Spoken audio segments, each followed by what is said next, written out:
მოგესალმებით, თქვენ უყურებთ გადაცემას ევროპის დაისი. დღეს ჩვენ შევეხებით ამერიკის უახლეს ეროვნული უსაფრთხოების გეგმას, რომელიც ტრამპის ადმინისტრაციამ დაამტკიცა, რომელშიც ძალიან მნიშვნელოვანი როგორც იდეოლოგიური, ისე გეოპოლიტიკური გარდაქმნა არის და რომელიც ძალიან მნიშვნელოვანი არის როგორც მთლიანი ევროპისთვის, ისე კონკრეტულად საქართველოსთვის და ჩვენ განვიხილავთ ზუსტად იმ შრეებს, რომელიც შეეხება ზოგადად კონტინენტურ ევროპას, ევროატლანტიკურ სტრუქტურებს და საქართველოს როგორი გავლენა ექნება ამერიკის ამ ეროვნული უსაფრთხოების გეგმას ჩვენ ქვეყანაზე და ზოგადად ევროპაზე.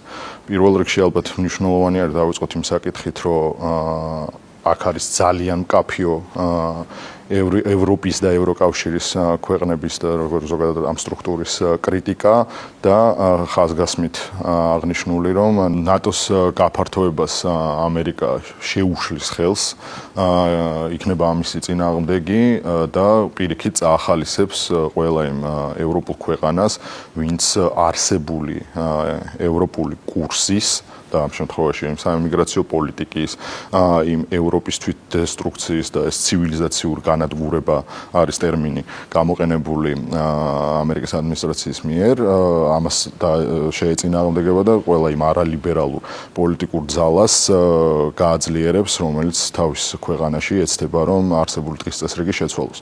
მოკლედ ჩვენ შეგვიძლიათ ამათ ვთქვათ, რომ იმ deep state-ის პოლიტიკას, რომელიც იყო აგებული ამ მულტიკულტურალიზმის ოღონდ ყველაზე გაუკმართებულ იდეაზე, საიმიგრაციო პოლიტიკაზე, რომელიც იყო დაფუძნებული ამ პოლიტკორექტულობის ტრენდზე, ვიცით ხო რა არის პოლიტკორექტულობა, რომ ესე იგი საჯარო სივრცეში სრულად უნდა იყოს წაშლილი ფაქტობრივად ყველა ტრადიციული დასახელება და ყველა ის ვთქვათ ჰეტეროქრისტიანი თეთრი მამაკაცის არსებობა უნდა იყოს ბოლომდე განადგურებული. ხო, ისტორიის რევიზია და ფემინისტური ახალი ანთროპოლოგია და მთელი ამბები და ეს კულტურული მარქსიზმი რაც არის, მოკლედ დაარტყა მთლიანად ამას, იმიტომ რომ ეს არის ყველაზე კარგი და მარტივი გზა ამ მასების, დიდი მასების სამართავად, რაც გააკეთა deep state-მა და deep state-ის ამ თქვათ ევროპულმა კანტორამ.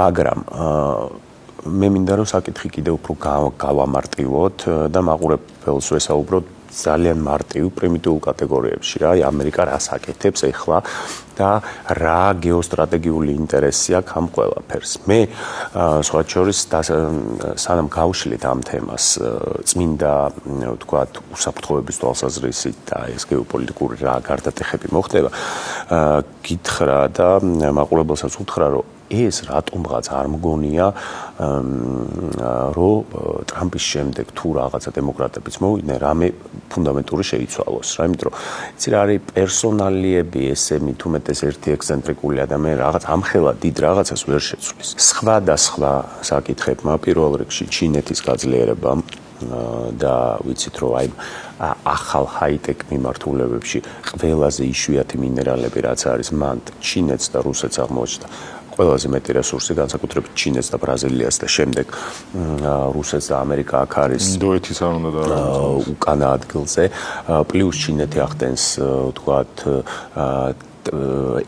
ასე ვთქვათ ეკონომიკურ ექსპანსიას სხვა ქვეყნების და მათ შორის ლათინური ამერიკის, რომელიც არის ამერიკისთვის ერთ-ერთი ყველაზე მნიშვნელოვანი კი არა, ყველაზე მნიშვნელოვანი კონტინენტი და შესაბამისად მიხვდა, რომ პირველი რომ რუსეთი არ არის ის ალფა და ომეგა, რასაც უნდა ებრძოლოს და რუსეთი არ უნდა იყოს ის, რაც იყო ვთქვათ 21 საუკუნის დასაწყისში. ანუ შეიცვალა სამყარო და აღარ აქვს ამერიკას რესურსი, რომ იყოს სოფლიო პოლიციელი, სოფლიო ჟანდარმი და შესაბამისად მას უწევს რაღაცეების გადახედვა. რა რესურსი, ანუ საბანი სადამდე მოგწუდება. პირველ რიგში თავის ლათინურ ამერიკაში მას სჭირდება ეგრეთ წოდებული რაღაცა პარიადოკი, აი რუსეთისთვის რაც მას სჭირდება თქვათ წესრიგი, რუსეთისთვის რა პრინციპული ინტერესიც ჰქონდა უკრაინას, რომ უკრაინაში განთავსდებოდა ნატოს ბაზები ჯარები და ამის გამო დაიწყო ამხელა ამბავი, ზუსტად იგივე ხდება ამერიკაში. აბა მინდა დააყენე ან სადმე ლათინურ ამერიკის რომელიმე ქვეყანაში, განსაკუთრებით კუბაზე რაღაც. გავიაზროთ, რომ ერთ-ერთში დაარტყავს, ვინც იქ ვისაც იქ ექნება ისეთი ინტერესი. შესაბამისად, აღარ ყოფნის მას ძალა, რომ ერთი ნატო აწარმოოს, ნატოს ეს საგადასახადო პოლიტიკა თვითონ ასე ითავსოს და თვით დაფინანსებაზეც არის ჩანაწერი, რომ უფრო მეტად დაიფინანსოს საკუთარი თავი და ჩვენ ფინანსური კაპიტალზე ევროპის უსაფრთხოებას, ანუ ნახე, ევროპელები სოციალურ პაკეტში ხარჯავდნენ ფულს, უსაფრთხოება გარანტირებული ჰქონდათ და მთავარი პრინციპი იყო, აი სად გადაენაწილებინათ ფული, რომელ სოციალურ პაკეტში, აქეც საიმიგრაციო პოლიტიკა და ასე შემდეგ და ტრამპი ასევე კულტურულ მიმართულებით რასაც ამბობს, ესეც ძალიან მნიშვნელოვანია, ეს თუ გინდა შემდეგში გავშალოთ, მაგრამ აქ ესე უსაფრთხოების საკითხი ფუნდამენტურად იცვლება. ევროპას მოუწევს თავის თავი დაიცვას და ამან გამოაჩინა, რომ ის ალიანსი უკვე დრომოჭმულია, პირდაპირ შეგვიძლია ვთქვათ.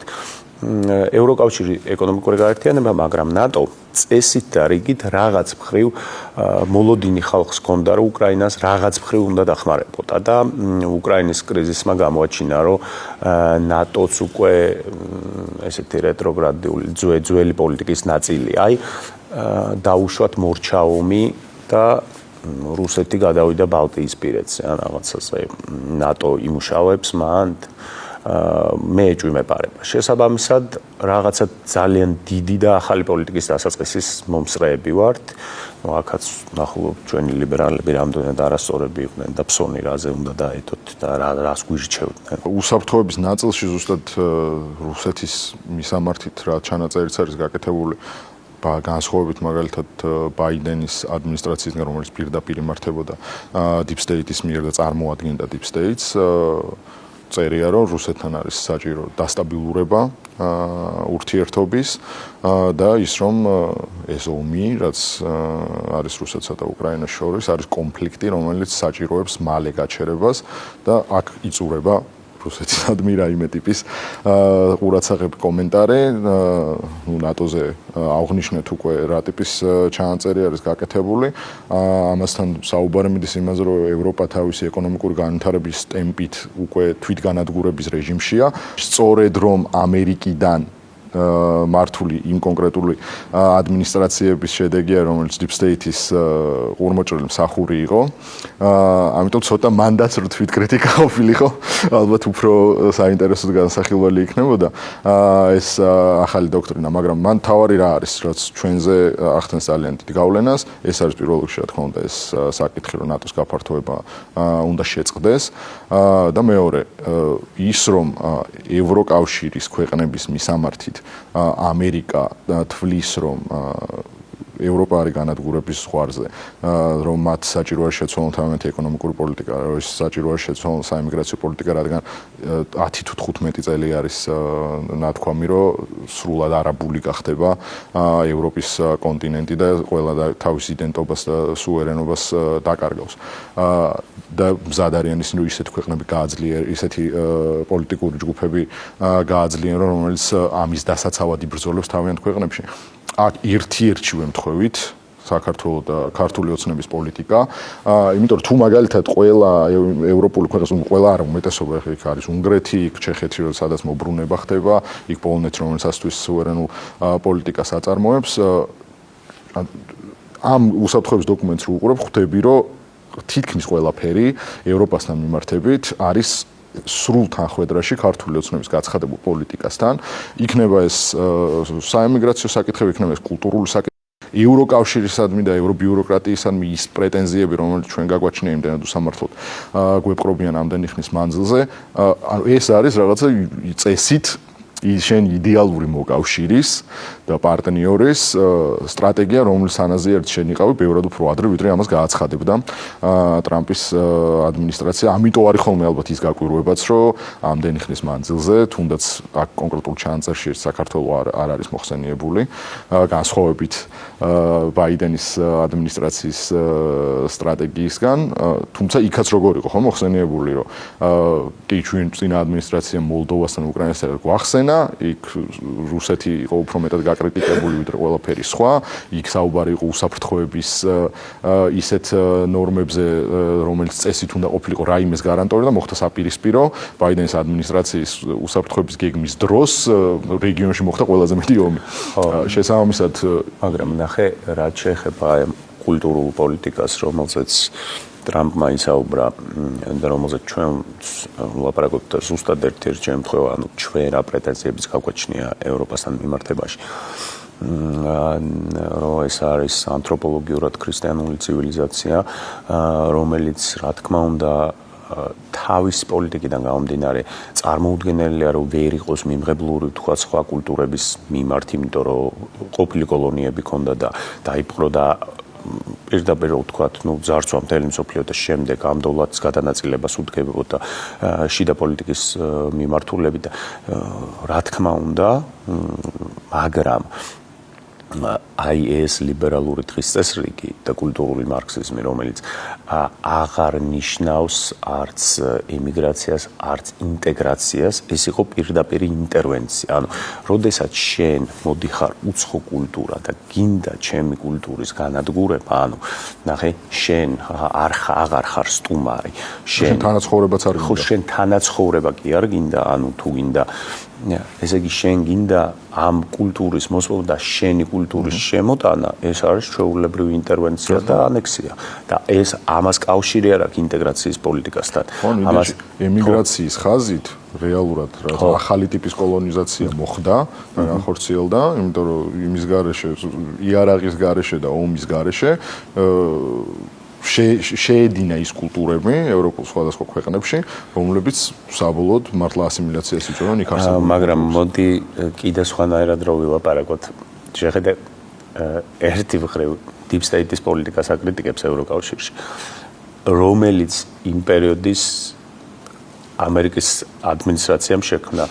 ეს საიმიგრაციო პოლიტიკა არის, ეგაა მთავარი ირონია, ეს საიმიგრაციო პოლიტიკა არის ნაწილი ISIS-ის, იმ ახლო აღმოსავლეთის კონფლიქტების, იმ ახლო აღმოსავლეთის კრიზისების, სირიის კრიზისის, მაშინ 2013-ში მოხდა ახალი ძალიან დიდი მიგრაციის ტალღა. და ეგ იყო მთავარი პრობლემა და ეხა კიდე პასუხს თხოვენ, ჯერ დაავალეს, რომ ყველაზე მეტი მიგრანტი თქვენ უნდა მიიღოთო გერმანიას, საფრანგეთს, შვედეთს, უნგრეთს. და ეხა თხოვენ რატომ მიიღეთო? ეგ სხვა შორის ძალიან უცნაურ პოლიტიკას აწარმოებს ხოლმე ხანდახან ამერიკა რა. აი უკრაინას როგორც მოთხოვეს პასუხი ერთი მხრივ ჩართეს ომში და მე რატო ჩაერთეთ და ფული გადაგუხდა. უბრალოდ ეხლა განსხვავებით წინა ადმინისტრაციისგან deep state-ის სრული მართვის სფერო არის უკვე ევროატლანტიკური ინსტიტუტები, რაზეც ძალიან კარგად მიანიშნებს თუნდაც ის, რომ ევროკავშირის ახალი წესდების თანახმად ყველა ასოცირებული თუ წევრი ქვეყანა ვალდებული არის, რომ კონკრეტული წილი მიიღოს კვლავ ემიგრანტების და ამაზე უარის თქმის შემთხვევაში ჯარიმა მოუწევს იმას, სხვადასხვა ტიპის სანქციები განხორციელდება ამ ქვეყნებზე, ვინც უარს იტყვის ემიგრანტების მიღებაზე. უნგრეთი იყო პირველი, ორბანმა გააკეთა განცხადება, რომ ამაში არ მიიღებს უნგრეთი როგორც ევროკავშირის წევრი ქვეყანა მონაწილეობას. ამასთან ძალიან სასაცილო იყო გამოხმაურებები შემდეგ ევრობიუროკრატებისგან, მაგალითად კაია კალასი, რომელიც ჩვენი შიდა პოლიტიკაში ჩარევის მეტს არაფერს არ აკეთებს, მაგალითად მან განაცხადა, რომ ამერიკა არ უნდა ერეოდეს ევროკავშირის წევრი ქვეყნების შიდა პოლიტიკაში და ეს უსაფრთხოების სტრატეგია არის პირდაპირი ჩარევა და ხელყოფა იმ უფლების, რომელიც არის საკუთარ ქვეყანაში პოლიტიკა აწარმოოს არჩეულმა ხელისუფლებამ. ანუ ეს კვლავ ეს ორბაკის სტანდარტი, ამიტომ მე პირიქით ძალიან მოხარული ვარ, რომ ეგ ეგრე ხდება, იმიტომ რომ ეს ადამიანები ჩვენ სუვერენიტეტს მუდმივად ამ მომენტამდე აყენებენ ეჭქვეშ, ცდილობენ რომ შეგვილახონ და ჩვენ კვლავ გავხდეთ როგორც ნაცების პერიოდში ვიყავით მათ მიერ მართვადი სახელმწიფო და პირიქით ეს დოქტრინა არის ახალი უსაფრთხოების, რომელიც გეუბნება იმას, რომ ევროპაში ქვეყანა, რომელიც საკუთარ სუვერენიტეტს და კულტურის დაცვაზე და ეროვნულ ინტერესებზე არის ორიენტირებული, ის არის რეალური ხელისუფლება, რომელიც საკუთარ ქვეყანაზე ზრუნავს და რომელსაც ხედავს თავის პარტნიორად, მათ შორის ამერიკის შეერთებული შტატები. ამაზე ლიბერალური ნაწილის გამოხმაურება, რა თქმა უნდა, ცალკე აბსურდი არის, იმიტომ რომ რასაც მუდმივად თვითონ აკეთებენ, ახლა იგივე წამალი რასაკვირველია. აღარ სიამოვნებთ და არ მოწონთ, უბრალოდ არ გაჟღერებულა ამ მომენტამდე არც ერთი რაღაც მნიშვნელოვანი ან არგუმენტი, ან მსჯელობის საწყისიც კი, რომელიც საჯარო დისკუსიაში გამოიტანდა, რომ ეს რატო არის ცუდი, მაგალითად, კრიტიკის ეს ხაზი წამოსული ამერიკისგან, რატო არ მოგვემართება ჩვენ. უბრალოდ არის ის, რომ ესა შიდა საქმეებში ჩარევა.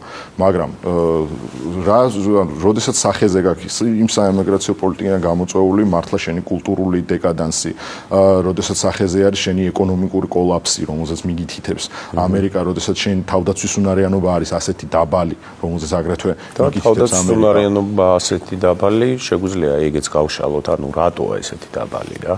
ეს ან მარტივი საკითხებია, იმიტომ რომ ყველაზე დიდი პრობლემა არის საწარმოო საკითხები, რომ ევროპას წარმოების პოლიტიკა, იმიტომ რომ წარმოების პოლიტიკა უკვე აღარ უარგა წარმოებითი ეკონომიკა და რატო? იმიტომ რომ მას ყავს ძალიან მაღალანაზღაურებადი მოსახლეობა. ფაქტობრივად ევროპა ამის პარალელურად უნდა ეწარმოებინა ეს სამხედრო პოლიტიკა. ალიანსის საკითხი რაში მდგომარეობს? აი მე სვავ ამ შეკითხვას გადავიდა, ვთქვათ, რუსეთი იქით ამხარეს რა. ხო არის კბენები პოლონეთთან მიმართებაში, მაგრამ პოლონეთს დიდი ალბათობით პოლონეთთან შეხება არ იქნება. მე უფრო მგონია, რომ იმიტომ რომ ლატვიასა და ესტონეთში არიან რუსები ძალიან ბევრი. 40% და ახლობით თუ 30% რუსები ცხოვრობენ და იქ რო რამე თქვათ ეს პრობლემა მოხდეს, მას შეუძლია რომ დაცვის ეგიდით რამე გააკეთოს. აი ვინ და მიუხვდებით კიდევ აქაც მიუხვდით ალბათ უკრაინის ვითარებაში, რომ აი ამ ალიანს თითქოს ძალა აქვს რა დაკარგული და ეხლა ეს ყველაფერი კიდე არ ჩერდება რუსეთის გამო ეს ომი. იმიტომ რომ მეტი და მეტი მიაქ და არ გამარჯვებული რა. და კიდე აი ამ ყველაფრის ფონზე რო შევაჯამოთ, ესე იგი როგორი მართლები ვიყავით ჩვენ და როგორი მართალი პოლიტიკა აწარმოა ქართულმა ოცნებამ. როგორ სწორად განჭვრიტეთ ჩვენ, რომ ესე იგი ვინ იყო პასუხისმგებელი აი ჩვენ მოქალაქეებზე, ჩვენ შვილებზე, ჩვენ ქალბატონებზე, მოხუცებზე, ვინ იყო პასუხისმგებელი? ანუ მათ უნდათ რომ ჩავრთულიყავით ომში, მათ უნდათ რომ ესე იგი რაღაცა საამებლად ჩვენი წვლილიც გაგვეღოდა. ჩვენ ჯერ ერთი ეს წვლილი გაღებული გვაქვს და მართლა უშედეგოთ.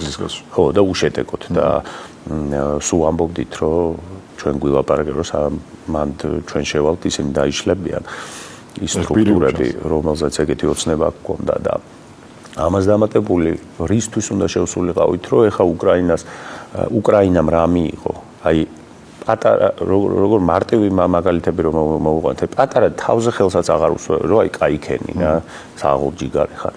პირიქით აქეთ კრიტიკა მიიღო. ადრე ისა ფონ დერ ლაიანი იმას ამბობდა, რომ მზად არიან რომ მოუკვდნენ ევროკავშირში შესასვლელად, მაგრამ ეხლა მაგასაც აღარ ეუბნებიან რა. ზედმეტი მოგივიდაო და ჩააგდეს ზელენსკის მდგომარეობაში ყოფნას, ალბათ როგორი მტერი უნდა იყოს ადამიანი, რომ უსურვა, ხო?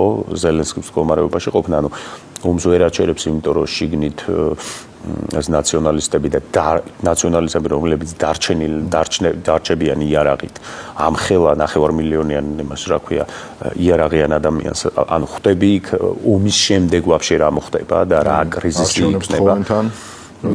პლუს არჩევნებს ხოვენ, აქეთ ამერიკელები ავიწროვებენ შიგნით თავისიანები. მარტივად ნებისმიერი უკრაინელი არ გინდა ნაციონალისტი და არავინ არ გინდა კაც ჩვეულებრივი უკრაინელი და ზელენსკის მომხრეც კი რო კითხავს რომ ესტამბულის ხელშეკრულებას რატო არ მოაწერე ხელი, რატო არ დაეთანხმე. ვაფშე ომი რატო დაიწყე მაგას კი არა. აი რატო რაღაცა მომენტში რატო არ მიხვედი გადაწყვეტი ხოლ ხედავ რა დაგვრჩა ეხა ოკუპირებული ტერიტორიები განადგურებული ეკონომიკა პოსტ-ომის უკრაინა იქნება უფრო უარესი ვიდრე ომის უკრაინა. ეგ ყველა მიცოდეს. ეგ შემთხვევა მართლა მშვიდობის როცა უნდა იშინოდეს. ზელენსკის ადმინისტრაცია მაგ დღეში არის ხა ჩავარდნილი. აგრეთვე ჩვენ არ უნდა გამოვშეს ევროკავშირის და ევროპის ბიუროკრატიის მიმართ გაკეთებული ჩანაწერი, სადაც ამერიკა პირდაპირ ბრალსდებს ცენზურაში, პირდაპირ ბრალსდებს ოპოზიციური ხმის ჩახშობაში, ოღონდ ამ ოპოზიციურ ხმაში იგულისხმება არალიბერალური ხმა და არც ერთ შემთხვევაში რაიმე ტიპის სვაბოზე ან მაგაზე ამას იმიტომ ვამბობ წინასწარ, რომ შეიძლება საქართველოში რომელიმე ინტელექტუალ ლიბერალს მოუნდეს ამ დოქტრინაში ამის ისე წაკითხვა, რომ აი საქართველოში რომ მიდის ეხლა ნაცების აკრძალვის პროცედურა, ამის წინააღმდეგი არის ამერიკა. იქ პირიქით ზუსტად ასეთი პოლიტიკური ჯგუფებისადმი არის ნათქვამი, რომ ისინი არის შესასუსტებელი და გასაძლიერებელი არის ისეთი ძალები, რომელიც ეროვნულ ინტერესებს ატარებენ. შესაბამისად არანაირი კვეთა მათ მხრივ არ აქვს და ევროკავშირი რეალურად მართლა ცენზურის და ადამიანის უფლებების შელახვის მაგალითი გახდა, რომელიც ეს სახელმწიფო ლიბერალური ტოტალიტარიზმი, ჩვეულებრივი ისტორიულ სახელმწიფო ანალოგში შესატანი მოკლეს ეს არის გიბატონო ოპოზიციური ძალები დაიჭირეს გააყალბეს ჩაბოთლა რომ დავიწყოთ რამდენია ასეთი გერმანია, საფრანგეთი, რუმინეთი, მოლდოვა, ბრიტანეთი აქეთ ან ჩვეულებრივი ცენზურა არის ყველგან. ოღონდ ისეთი რომ წარმოუდგენელი. ამიტომ ამ ხრივ არავის თუ ჩვენ მაყურებელი სადმე გადააწყდება იმ აზრს, რომ ეს პირდაპირ არის მინიშნება, რომ საქართველოში არ უნდა აიკრძალონ ნაცები, პირიქით ეს არის წახალისება უფრო მეტად იმისა, რომ ძალიან სწორი სტრატეგია და ტრაექტორია აქვს ჩვენს ხელისუფლებას არჩეული, რომელიც უკვე მრავალმხრივ გამორჩევასი არის, იქნება ის გრძელვადიანი მშვიდობის პოლიტიკის წარმოებით, რომელიც ბიზნესმენებმა და მისმა გუნდმა შეძლო და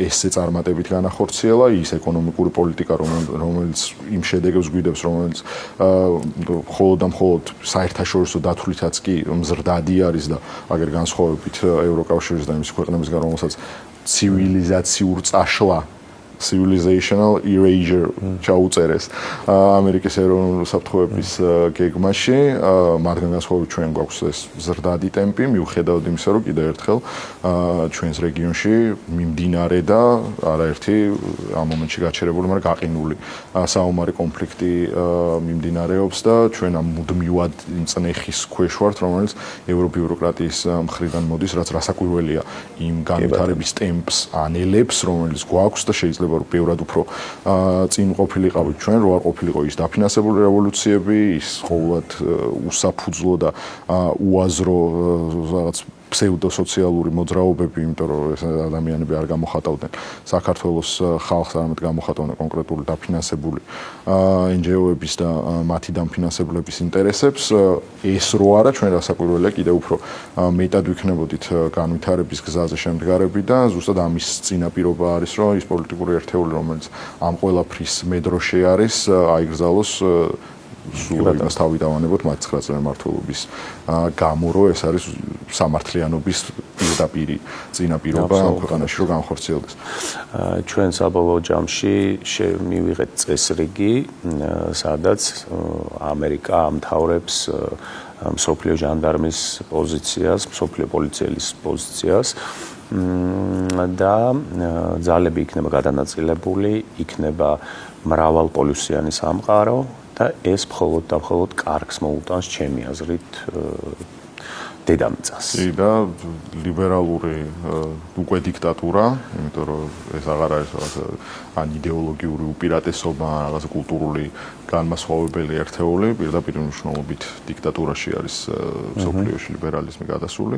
ლიბერალური დიქტატურა ერთხელ და სამუდამოდ სრულდება და ის ყუდომის პროცესი, რომელიც უკვე დიდი ხანი არის დაწყებული, მიდის ბოლომდე და ჩვენ მართლა ვართ მომსწრე დაისის, უბრალოდ იმედი არის, რომ აისის პერიოდი და პროცესი მალე დაიწყება, თუნდაც მაგალითი ვართ ჩვენ ამ შემთხვევაში ევროპული ცივილიზაციის, რომელსაც განადგურება არ ემუქრება, იმიტომ რომ ჩვენ ძალიან სწორი პოლიტიკით ვაგრძელებთ ურთიერთობას როგორც სხვა ქვეყნებთან, ისე ჩვენ შიდა საქმეების წარმოებას.